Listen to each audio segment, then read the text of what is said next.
Brian Delk, but I'll go ahead and get started. So I'm delighted to have with us Walter Blanks and Nathan Cunning, the School Choice Boys. I love that name. School choice beneficiaries from Ohio and Florida who went on to work full-time in the movement with the American Federation for Children. They've formed the School Choice Boys, an exciting initiative aimed at reaching new young audiences with the policies that change their lives. They tour the country talking to public advocates and legislators about the importance of school choice. So I always like to have an informal version of your story. So you want to go ahead and kind of each of you give your personal story, how school choice saved your lives, and then how you got into the advocacy side. Yeah, absolutely. I'd love to start us off. So my story goes all the way back, and I grew up in the inner city of Columbus, Ohio, and I often say that I was surrounded by poverty, crime, and low expectations. I was in a different public school almost every year. My family tried everything: community school, homeschool, charter school, like every single form of education that was available at that time.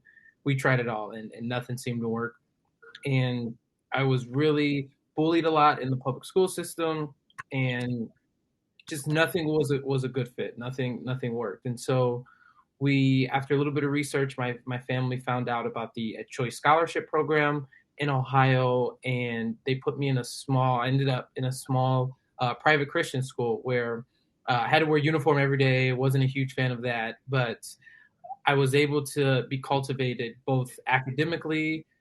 The school's values aligned with my family's values. So it was just an all in all great fit in every aspect of my life. And so statistically speaking, I should not have graduated high school, let alone graduating college, which I did both of those, and really began advocating and sharing my story and my experiences through that. Whenever the program was threatened in Ohio, I'd go to the State House and talk about the importance of school choice and the experiences that I was having. And in those moments, I really began to realize I had a unique voice in this movement.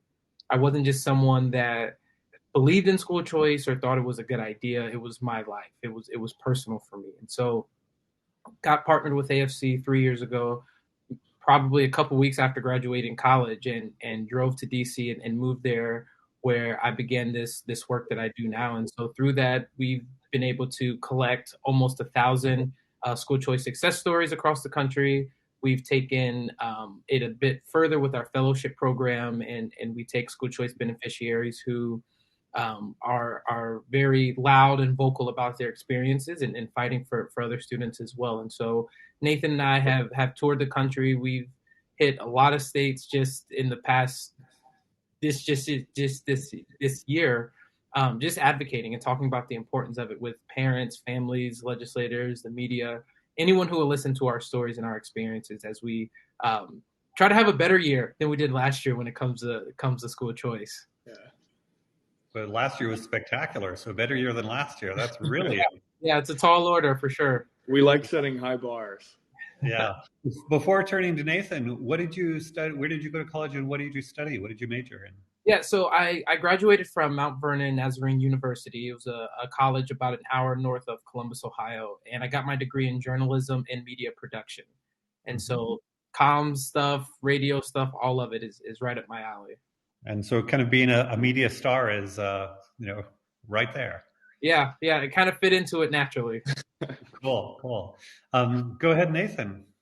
Sure. So my school choice story is a little bit of the inverse. I actually refer to myself sometimes as a school choice prodigal son. I received a school choice tax credit scholarship in the state of Florida starting in first grade.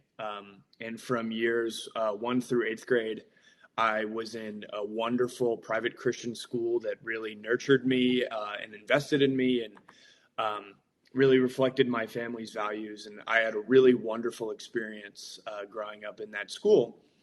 And by the time I hit, the end of middle school, I begged my parents to let me give up my scholarship so that I could go to our local humongous public school because I wanted to play football and be a sports star. They relented and they let me give up my scholarship to go to public school. And once I got there, I realized I had made a terrible mistake. That high school is one of the highest rated schools in our area for a lot of other kids. It's a great school for them. For me, it was just not the right fit. I really struggled in such a massive environment. I struggled academically, socially, and morally. And although it was fun playing sports, after 2 years, ultimately, I decided to return to private school and begged my parents to let me go back, but we couldn't afford it. So again, we needed the assistance of a school choice scholarship. So one of the things that I say quite often is school choice saved me twice, but for millions of other kids around the country, they never even have that opportunity once.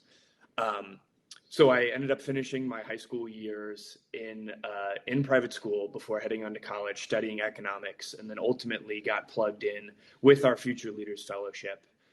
And then the rest is history. I met Walter. We became super close friends, and now we travel the country sharing our stories and trying to get other people fired up about education freedom. Terrific. I'd love to hear, where do you speak? I mean, is it like courthouses, or state houses? Is it colleges? Yeah. Sure. We've spoken, it's really, we'll go anywhere. We've testified specifically on legislation. We've spoke in state houses without testifying. We've had private meetings with legislators. We've had gone to state party meetings. We've met with student clubs and organizations. We visit schools and talk with faculty and students. We really try to encapsulate the full breadth of options. And, sort of the way that we approach this strategically is there's never, if people are willing to listen to our stories, then we're always gonna go and be there. And does AFC have a media person that places you on media, or do you do that yourself, or how do you get media spots? A little bit of both. So we have an infrastructure to create media hits, but we're young and hungry, so very often we get out there and set some of that stuff up on our own. Walter, as our press secretary, does a really great job of leveraging some of his relationships that he's made throughout his career to get the boys some media opportunities. Excellent. And then I'm most interested, I think when we talked earlier in preparing for this, I'm most interested in getting real traction. I'd love to see a movement among, I don't know about 8-year-olds, but, teenagers and maybe college students. Have you had any traction with teenagers or college students, or how do we make that happen? Yeah. So one thing that Nathan and I really started looking at and realizing was just that within the school choice movement, education reform movement, you often have people who have this as a career, right? They've been in this space for 10, 15 years. Some of my mentors have been doing this longer than I've been alive. And that's all and great, but someone has to be able to take the baton, when they're ready to hang up the boots, so to speak. And so that's one of our main goals. And so we've been figuring out, okay, well, how do we get to those people, right? What social media platforms are they on? How are they consuming information? And it's easy.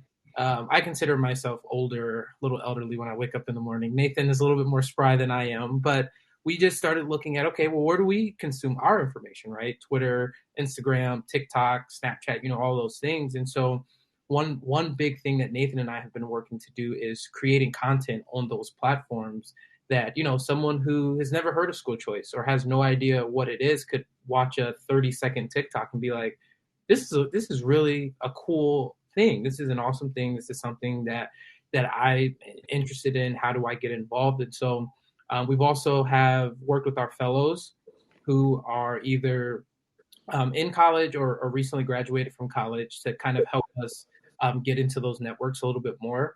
And Nathan and I have some pretty big goals and things that we want to accomplish, which include going to colleges and universities and having those kinds of conversations about what school choice is and what that looks like. Nathan and I have done a couple of school visits across the country with high school students who are benefiting from various school choice programs. And we were in Pennsylvania. We spoke at a pep rally. and got to talk to. I mean, I don't remember how many students were there, Nathan, but it was a lot. And then even some of the younger grades and ages we've been able to engage with, and really just kind of planting seeds, right? That like this is something that's important, and Nathan and I are really striving to put education as a top priority for all Americans, really, but specifically for that younger generation as they come up. Yeah, it's super important. Were you going to say something, Nathan? Yeah, I was just going to tack on and say that, so we've officially been sort of taking on this project for 4 months now.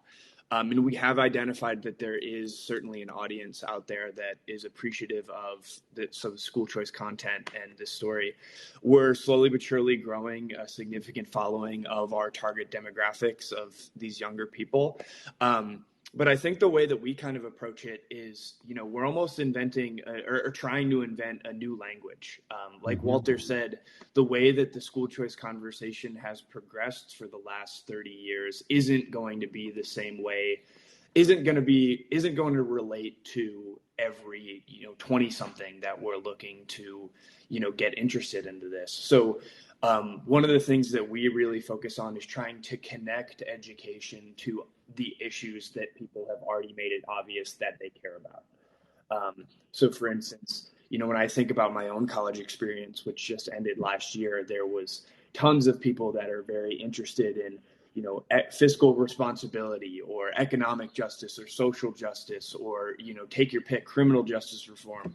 And all of those things have roots in education. So, one of the things that we're doing, and I think we're getting around to getting more people to listen to the messages, trying to connect those things in a real and digestible way to the school choice stories that we lived throughout our own lives.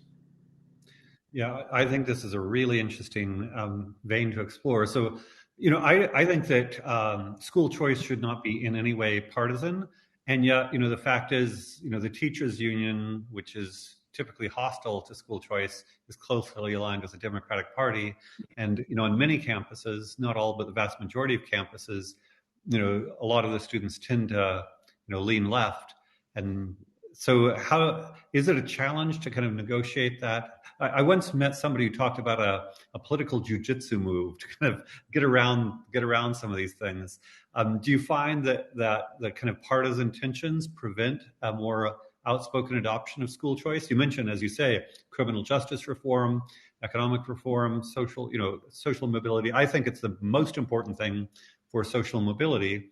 All these things, but is that an issue? Or, maybe speak to that a little bit. I think it's less of an issue than one might expect. I'll just take the opportunity to brag on our generation a little bit because I think we get a bad rep sometimes. But I think it's fair to say that our generation is less beholden to party than they are to a library of ideas. So, I've never had a situation where I've really sat down and shared what I believe about school choice with someone that I would consider to have an open mind, and had them not come away from that conversation saying, well, at least, this makes sense. Like, I understand why somebody would support this. That doesn't mean that everybody just automatically, adopts the sort of the school choice belief system, but it makes rational and objective sense. And one of the things that we found in our interactions with other people our age is that, our generation is very good at detecting lies, and we've with sort of a healthy distrust about authority and leaders. So, the school choice message sort of appeals to them, I think. And I think to jump in here a little bit, and Nathan's, he's hitting all the points, so I'm trying to think of more things to say as we're talking. But I think when it comes to the younger demographic, it's also important for us to reframe and change our messaging to them, and kind of getting away from the kind of polarizing aspects of school choice, and really getting to what it is at its core, right? And it's allowing parents and families to have the option and the access to put their child in any kind of educational environment that works best for them. And like you said, there's a little bit of jujitsu that has to be done there and navigating that. But I think once that conversation happens and you're able to break away from some of the things that are the misconceptions, the myths, and some of those things, then people generally walk away from the conversation like, oh, I learned something new, or this is a fresh perspective. And once you get to that point, right, it's we've done our job, right? We have provided the information. We have, broken through some of those misconceptions or those talking points that gets drilled from the opposition every single day. But when we're just having bare bones, honest, raw conversations, that's what we're talking about. We're talking about not policy, not legislation. We just sent a tweet out this morning that says like school choice is way more than a talking point or a policy platform for people to win on. This is real life and this is personal. And when you add in the aspects of Nathan being the school choice prodigal son, or me being in dangerous, life-threatening environments, who doesn't want that for not only their own children, but for children across the country? No, I agree. Your personal stories are very powerful, and that's why it's great you're doing this. Just to kind of validate what you said, my perception is that maybe, in my experience, most people under 30 are at least sympathetic to charter schools, and there's very little romance about conventional public schools, which leads me to, I'm a big fan of vouchers, tax credits, ESAs, and so forth. Are charter schools, do you deliberately include charter schools under the umbrella of school choice, or do you more emphasize the other kinds of programs? We do include charter schools in the breadth of school choice options. And we really approach all of these sorts of things we don't want to be limiting in any way. There are new types of school that have been invented in the last 2 years. And the way we sort of come down on it is whatever education provider is best for that kid, we want to make sure that they have access to it, whether that's charter, private, or public, or whatever else is out there these days. Got it. Yeah, and it's also just real quick, I wanna make this point to everyone that's watching. Public schools are included in that school choice conversation as well. And it's less about the actual institution or the building, and more about families having options, right? Some parents are happy with the public school that their children are in. But if you do have that family that is zoned to a school and they're just stuck there with no other options, that's what we're trying to provide for families. And so every kind of schooling option is on the table when it comes to what Nathan and I are advocating for. No, I big time agree, and I'm a big fan of intra-public school choice. I think those are important programs, and dual enrollment where students can take community college courses while in school. The more options, the better. Virtual schools, public or private, the whole range. I guess one of the reasons I was thinking of charter schools in particular is I think there are, at this point, some pretty large populations of charter school graduates. In terms of, I think I'm always excited about the next step. And so the real thing would be if you guys could organize thousands or millions of young people who've personally benefited from school choice. And, working with charter school chains might be an interesting approach. Have you approached charter school chains to talk about kind of getting their graduates to be, advocates for this? Yeah, so I really like how you said thousands and millions. That is a goal that we'd like to get to. But right now, we currently have about almost 30 former beneficiaries of school choice programs, including charter schools, inside of our Future Leaders Fellowship program. And to recruit our fellows, we do have contacts within different chains of charter schools, private schools, but also scholarship granting organizations and other networks that we help utilize some of those connections to find former beneficiaries of school choice. I'd like one day to get to that 1,000 or million net person network. for the time being, that sounds exhausting. Managing some of these, college student fellows that we have, but I like where that's headed. Well, what I'm thinking of is, there are Facebook groups and so forth or just channels, Instagram channels, whatever, with, very large numbers of followers, and they share, around lots of diverse interests. They share kind of common passion and interest. But what I'm thinking is, that kind of organization. So it's not like handpicked fellows necessarily, although that's great. But I do happen to know some leadership at Great Hearts Academy, which is a kind of a classical education charter school based in Arizona with schools in Texas. They've got about 30,000 students total. I don't know how many seniors they graduate each year. I'm sure it's much smaller because usually there's a pyramid enrollment. But I'd be happy to connect you and encourage them to. Ideally, you would talk to their seniors, because I think usually kids don't think of this kind of policy issue when they're in school, but as they're leaving, if you could develop some loyalty to the cause, and then when they go to college, then ideally there'd be school choice boys clubs, but of course we want females as well. But some kind of campus activist groups. I'd love to see an activist group on every campus. Is that a direction you'd consider going? Yeah, I think we're working in that direction.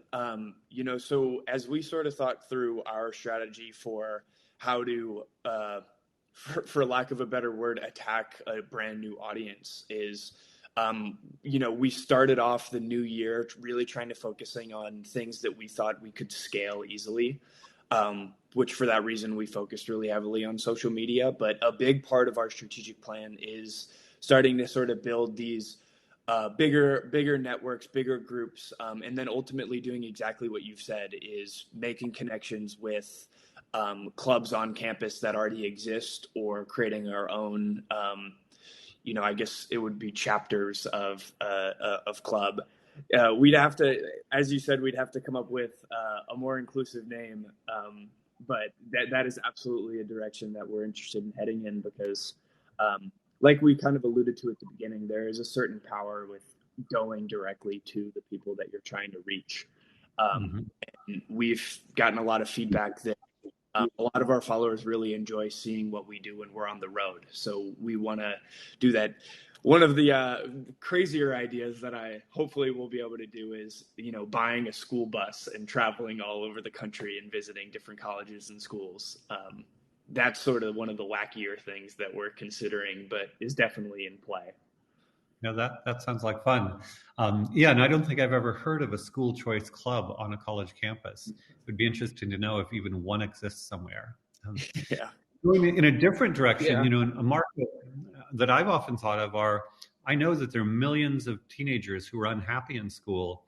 So the other kind of group that would be interesting to mobilize would be many students who might be at public schools who are very unhappy, and getting them to realize it doesn't need to be this way. They should have options. Have you thought at all about trying to tap that market? Yeah, it's definitely something that we have kind of toyed around with a little bit. And the kind of the bigger overarching question is, how do we highlight and reach out to them, right? Like, what does that look like in a way where we can scale that? And part of us, we do, like I said, we do school tours and we do a lot of different things, but we really work closely with our grassroots team in our states, and visiting schools or having community events, and just inviting parents and families to say, hey, if you are unhappy, come and spend a couple hours with us, learn more about school choice, learn more about it. And then for me, the fun part is I just get to, hang around the basketball courts with all the kids and really build those relationships. And so it's definitely a very big and tantamount project and things that we want to accomplish. And one conversation that we have all the time, we had it earlier this week, it's like, these big ideas are great, but how do we actually implement them? How do we execute them in a very effective way? And so working through those things definitely, and trying to understand what's the best avenue forward. And Nathan and I can do a lot. We can get a lot of things done, but it's going to take more than just Nathan and I to round up the thousands and millions of school choice army. No, I totally get it. And I don't mean to expect you guys to do it all, but I'm so excited about the direction you're going in.